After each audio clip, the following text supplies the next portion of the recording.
कभी सोचा है कि जब सरकारी काम की गाड़ी एकदम से अटक जाती है तो उसे रफ्तार कैसे दी जाती है? क्या कोई गुप्त हथियार है? जी हाँ, बिल्कुल है। और आज हम उसी के बारे में बात करेंगे। अर्ध सरकारी पत्र, जिसे डीओ लेटर भी कहते हैं। जरा सोचिए, एक बहुत ही जरूरी प्रोजेक्ट है जो महीनों से किसी फाइल में बस दबा पड़ा है। हर कोई इंतजार कर रहा है, पर कुछ हो ही नहीं रहा। ये सिर्फ एक देरी नहीं है, ये तो तरक्की के रास्ते में एक बहुत बड़ा रोड़ा है। लेकिन इस पूरी ब्यूरोक्रेटिक भूल भुलैया से निकलने का एक रास्ता है। एक ऐसा पत्र जो नियमों को तोड़ता नहीं बल्कि काम करवाने के लिए उन्हें थोड़ा मोड़ देता है, और इसी को कहते हैं अर्ध सरकारी पत्र। तो चलिए देखते हैं आज हम क्या क्या जानेंगे। सबसे पहले, सरकारी काम में ये व्यक्तिगत स्टाइल क्या है। फिर डीओ पत्र क्या है और इसकी जरूरत क्यों पड़ती है।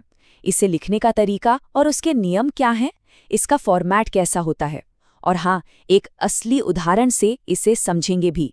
और आखिर में कुछ खास बातें जो हमेशा याद रखनी हैं। तो ठीक है, चलिए शुरू करते हैं। देखते हैं कि कैसे कागज का एक छोटा सा टुकड़ा सरकारी काम में जादू कर सकता है। अच्छा, इसे ऐसे समझने की कोशिश करते हैं। ये एक ऐसा पत्र है जो एक अफसर के दिमाग से, लेकिन एक दोस्त के दिल से लिखा जाता है। मतलब मकसद तो पूरी तरह सरकारी है, पर जो अंदाज है वो एकदम व्यक्तिगत है, एक पर्सनल टच। तो सवाल ये उठता है कि आखिर इस जादुई पत्र को इस्तेमाल कब और क्यों किया जाता है। इसका असली मकसद क्या है, चलिए जानते हैं। देखिए, इसके कई मकसद हैं। सबसे पहला तो सरकारी काम को तेज करना, किसी खास मुद्दे पर किसी का व्यक्तिगत ध्यान खींचना। मान लीजिए कोई जवाब नहीं आ रहा तो रिमाइंडर भेजना।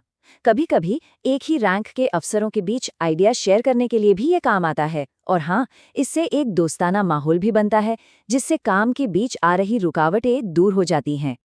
इस पत्र की जो असली ताकत है ना, वो इसके शब्दों में है।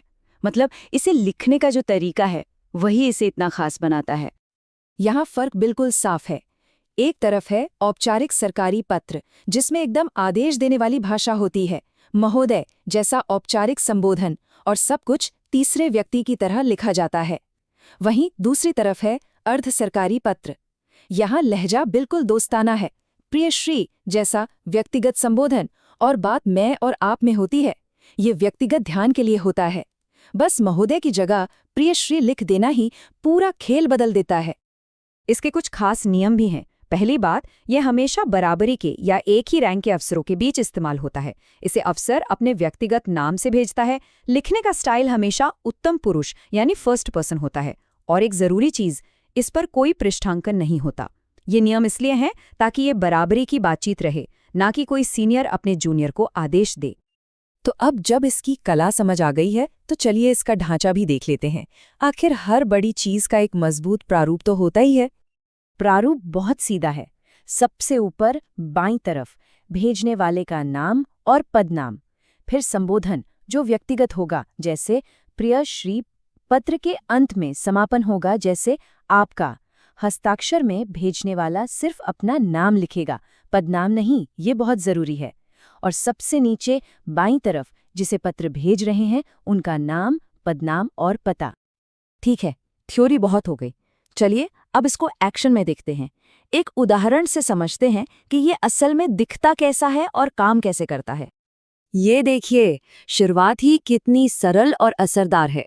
प्रिय श्री मल्होत्रा जी, ये सिर्फ एक अभिवादन नहीं है, ये दो लोगों के बीच एक पुल बना रहा है। और अब इस लाइन पर गौर कीजिए। आप व्यक्तिगत तौर से अपने अधीनस्थ अधिकारियों को निर्देशित कर सहयोग प्रदान करें। साफ है, ये कोई आदेश नहीं है, ये एक अनुरोध है। व्यक्तिगत तौर से सहयोग, इन शब्दों में एक मानवीय स्पर्श है जो आम सरकारी पत्रों में मिलना लगभग नामुमकिन है। और आखिर में समापन, भवदीय, और उसके बाद सिर्फ हस्ताक्षर और कोष्टक में नाम, कोई पदनाम नहीं। यही वो आखिरी स्पर्श है जो इसे एक पक्का व्यक्तिगत पत्र बना देता है। तो अब जब हमने सब कुछ देख लिया है, चलिए फटाफट सबसे जरूरी बातों को दोहरा लेते हैं ताकि वो दिमाग में एकदम बैठ जाए। तो सबसे बड़ा सवाल, इस शक्तिशाली उपकरण का उपयोग आखिर करना कब है? बहुत आसान है।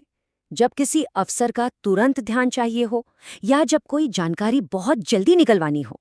जब वक्त की कमी हो और लाल फीताशाही को पार करके सीधे मुद्दे पर आना हो।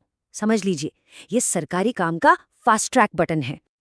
अच्छा, प्रारूप से जुड़ा एक और जरूरी सवाल जिसमें अक्सर लोग गलती कर देते हैं। प्राप्तकर्ता का विवरण कहाँ लिखा जाता है? जवाब आसान है लेकिन बहुत जरूरी है। हमेशा नीचे बाईं ओर। ये आखिरी संकेत होता है कि पत्र आखिर किसे भेजा गया है।